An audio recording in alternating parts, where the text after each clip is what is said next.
Hello students, welcome to maths calculator. Start करते हैं आपका क्लास 7 का फर्स्ट चैप्टर इंटीजर्स।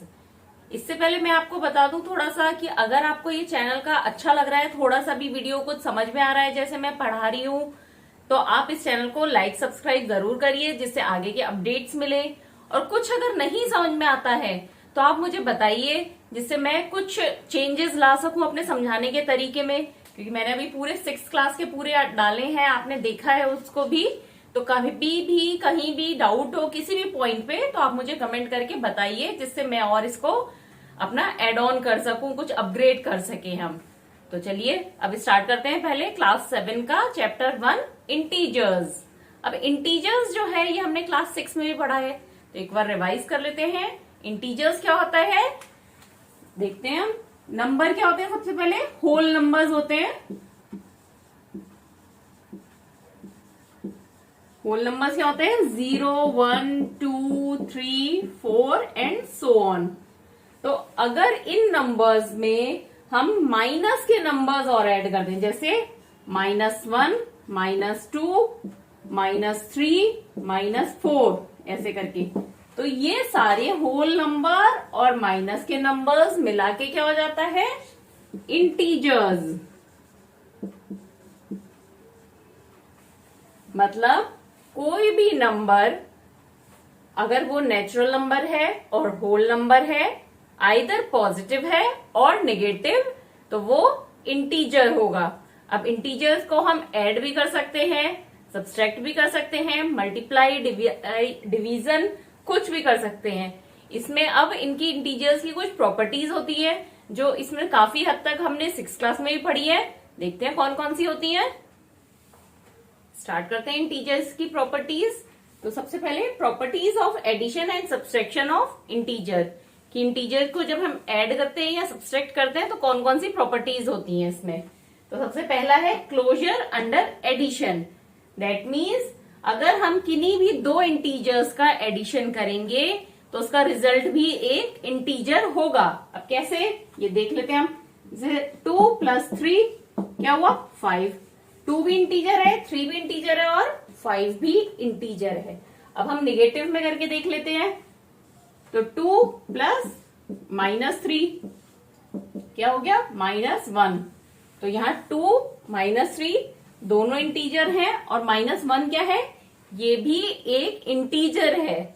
तो अगर हम किसी भी दो इंटीजर्स का एडिशन करते हैं तो रिजल्ट क्या होगा? इंटीजर ही आएगा। दैट मीन्स ये इसकी प्रॉपर्टी को क्या बोलेंगे? Closure under addition. Integer are closed under addition. और नेक्स्ट है क्लोजर अंडर सब्सट्रैक्शन।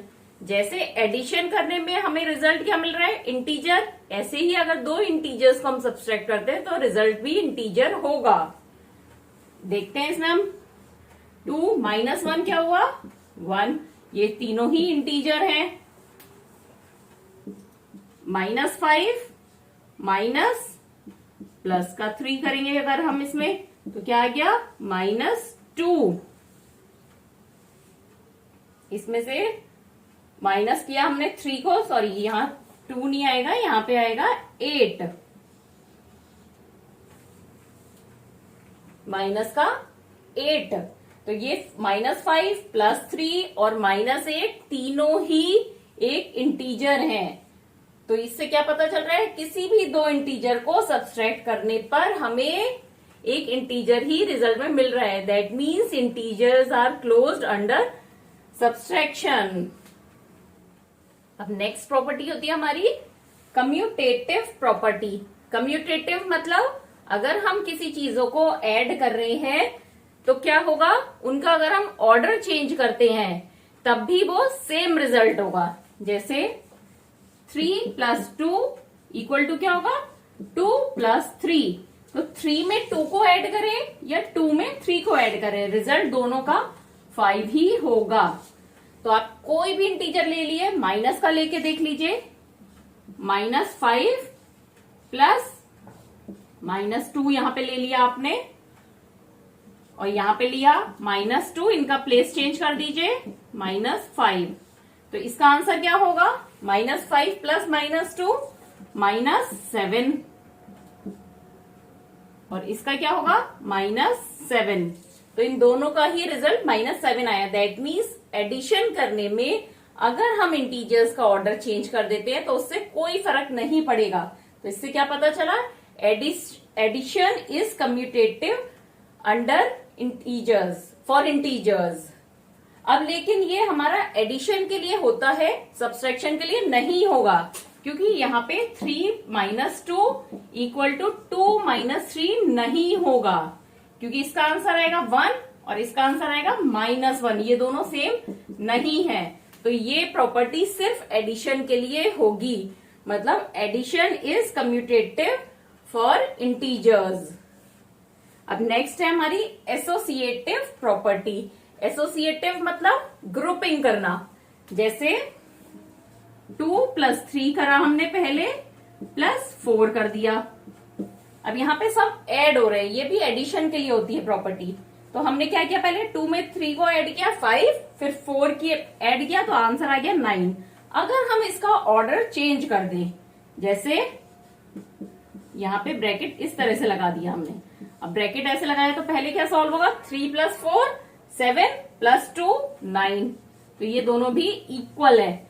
मतलब एडिशन में अगर हम ऑर्डर चेंज कर दें, ग्रुपिंग कर दें, पहले किसको करना है बाद में किसको करना है, उससे कोई फर्क नहीं पड़ेगा।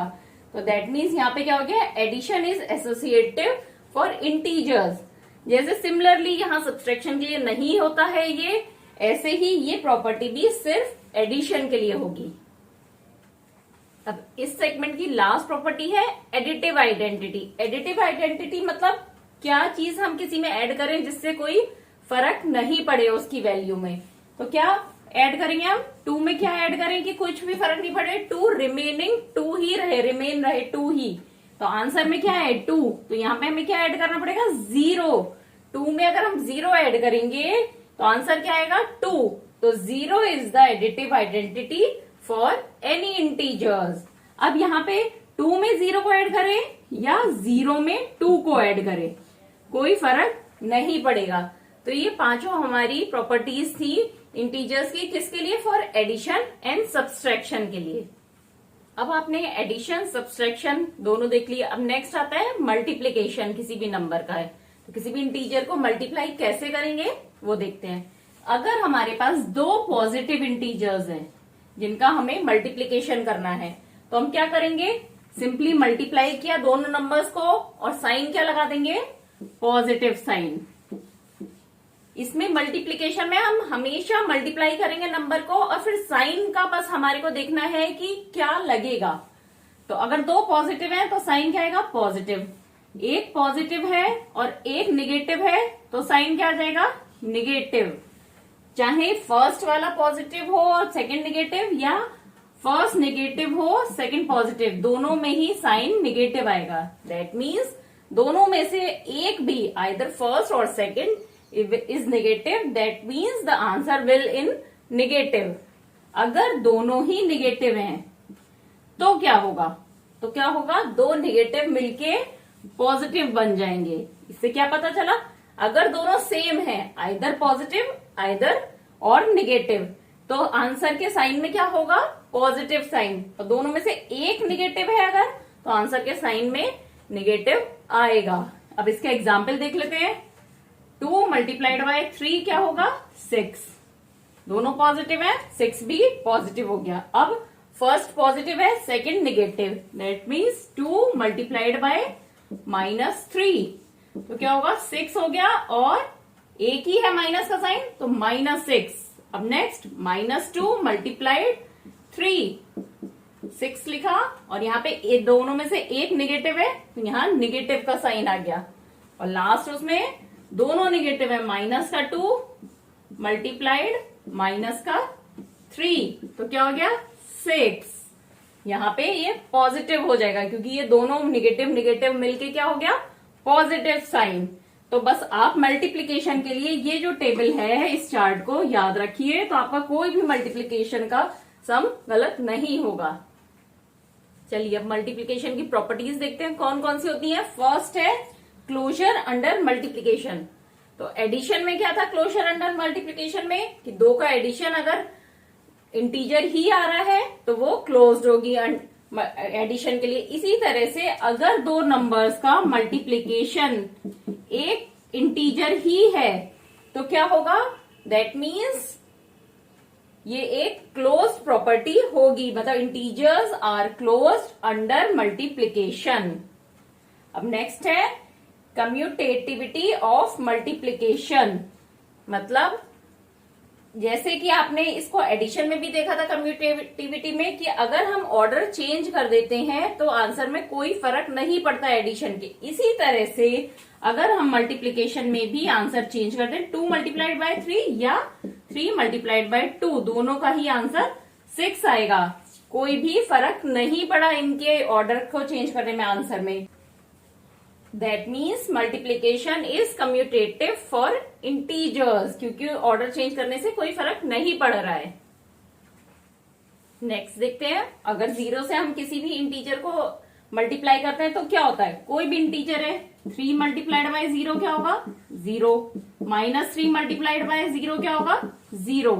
तो अगर किसी भी इंटीजर को हम 0 से मल्टीप्लाई करेंगे तो आंसर 0 ही आएगा। नेक्स्ट मल्टीप्लिकेटिव आइडेंटिटी, मतलब कौन सा नंबर ऐसा है जिससे हम मल्टीप्लाई करें तो वो इंटीजर सेम रहेगा, उसमें कोई चेंज नहीं आएगा। जैसे एडिशन में ये कौन सी आइडेंटिटी थी, एडिटिव आइडेंटिटी, और यहाँ क्या है मल्टीप्लिकेटिव आइडेंटिटी।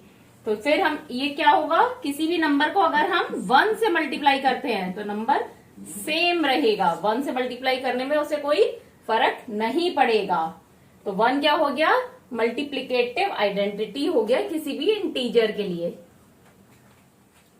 नेक्स्ट है एसोसिएटिविटी प्रॉपर्टी फॉर मल्टीप्लिकेशन, मतलब जैसे अगर हमने एक नंबर को 3 को 2 से मल्टीप्लाई किया और उसके बाद इसे 5 से मल्टीप्लाई किया, या हम क्या करें पहले 2 और 5 को मल्टीप्लाई कर दें और फिर इसे 3 से मल्टीप्लाई करें तो आंसर सेम होगा। कैसे, 3 2 6 मल्टीप्लाइड बाय 5 आया यहाँ, और 5 6 30 आया, और यहाँ पर 2 5 10 मल्टीप्लाइड बाय 3 30।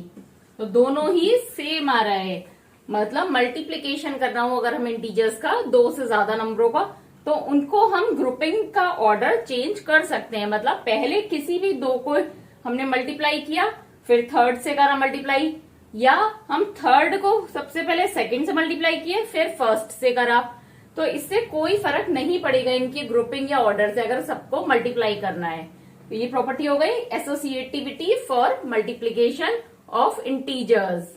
अब नेक्स्ट इसकी लास्ट प्रॉपर्टी है मल्टीप्लीकेशन की, डिस्ट्रीब्यूटिव प्रॉपर्टी। मतलब इसको जैसे अगर हमें ये लिखा है यहाँ पे 3 मल्टीप्लाइड बाय 10 प्लस 6, तो पहले हमें क्या करना है 10 और 6 को ऐड करना है और फिर हमें 3 से मल्टीप्लाई करना है। तो क्या हो गया ये 3 मल्टीप्लाइड बाय 16 और आंसर हो गया 6 3 8 18 148 आंसर आया हमारा। तो अब इसकी जगह हम क्या कर सकते हैं, इसको ये जो हमारा एडिशन में 2 चीजें हैं 10 और 6, इसको हम डिस्ट्रीब्यूट कर देते हैं। कैसे, पहले हम करेंगे 3 मल्टीप्लाइड बाय 10, एक ग्रुप बना लिया, प्लस 3 मल्टीप्लाइड बाय 6, मतलब जो हमारा एडिशन था उसको हमने डिस्ट्रीब्यूट कर दिया, अलग अलग कर दिया, और 3 को दोनों से अलग अलग मल्टीप्लाई किया। तो यहां पे भी क्या होगा 3 10 30 प्लस 6 3 18 और आंसर हो गया 48। सेम ही आंसर आया, मतलब इस तरह से करने पे कोई फर्क नहीं पड़ा। इसे बोलते हैं distributivity of addition, distributivity of multiplication over addition. Addition के ऊपर हमने डिस्ट्रीब्यूट किया है किसे, मल्टीप्लीकेशन को। तो ये हमारी मल्टीप्लीकेशन की एक्टिविटी सारी प्रॉपर्टीज हो गई। अब इंटीजर्स का हम लास्ट करते हैं डिवीजन। हमने एडिशन देख लिया, सब्सट्रैक्शन देख लिया, मल्टीप्लीकेशन, अब लास्ट डिवीजन। तो जैसे हम मल्टीप्लीकेशन करते हैं सिमिलरली डिवीजन भी करेंगे। नंबर्स को हम एक बार साइन को अलग छोड़ते हुए उनको डिवाइड कर लेंगे। अब साइन कैसा लगना है वो देखते हैं। अगर दोनों पॉजिटिव हैं और उनको हम डिवाइड कर रहे हैं तो साइन भी क्या आएगा, पॉजिटिव साइन आएगा। मतलब इन दोनों के दो पॉजिटिव इंटीजर के डिवीजन का रिजल्ट पॉजिटिव इंटीजर होगा। अगर पॉजिटिव को हम निगेटिव से डिवाइड करते हैं तो क्या होगा, निगेटिव इंटीजर होगा। जैसे मल्टीप्लीकेशन में दोनों में से एक भी अगर निगेटिव है तो आंसर निगेटिव होता था। सिमिलरली डिवीजन में भी दोनों में से ऊपर या नीचे कोई भी अगर निगेटिव है नंबर तो वो निगेटिव ही होगा आंसर। और अगर दोनों ही निगेटिव हैं डिवीजन में, एक निगेटिव इंटीजर को दूसरे निगेटिव इंटीजर से डिवाइड किया है तो आंसर क्या होगा, पॉजिटिव इंटीजर होगा, जैसा कि मल्टीप्लीकेशन में होता है। तो ये चीज इसमें बिल्कुल आप ध्यान रखिएगा। अब डिवीजन में कोई खास प्रॉपर्टी नहीं होती है, क्योंकि देखिए कम्यूटेटिव नहीं होगी क्योंकि ऑर्डर चेंज करने से गलत हो जाता है आंसर। एसोसिएटिव भी नहीं होगी क्योंकि ग्रुपिंग में भी आंसर गलत हो जाएगा, जिसको जिसके बाद डिवाइड कर रहे हैं तो आंसर चेंज हो जाएगा ना हमारा। हाँ, इसमें एक चीज होती है, अगर कोई भी इंटीजर है उसको हम डिवाइड करते हैं 1 से तो आंसर क्या होगा, वही सेम होगा। तो किसी भी नंबर को अगर हम 1 से डिवाइड करते हैं तो आंसर सेम वही इंटीजर होगा, उसकी वैल्यू पे कोई फर्क नहीं पड़ेगा। तो ये इंटीजर के चैप्टर का मैंने ब्रीफ कर दिया है। अब एक्सरसाइज स्टार्ट करते हैं। फिर भी कुछ डाउट है तो आप मुझे कमेंट करके जरूर पूछिएगा, और अच्छा लगे तो भी मुझे कमेंट करके बताइएगा जरूर।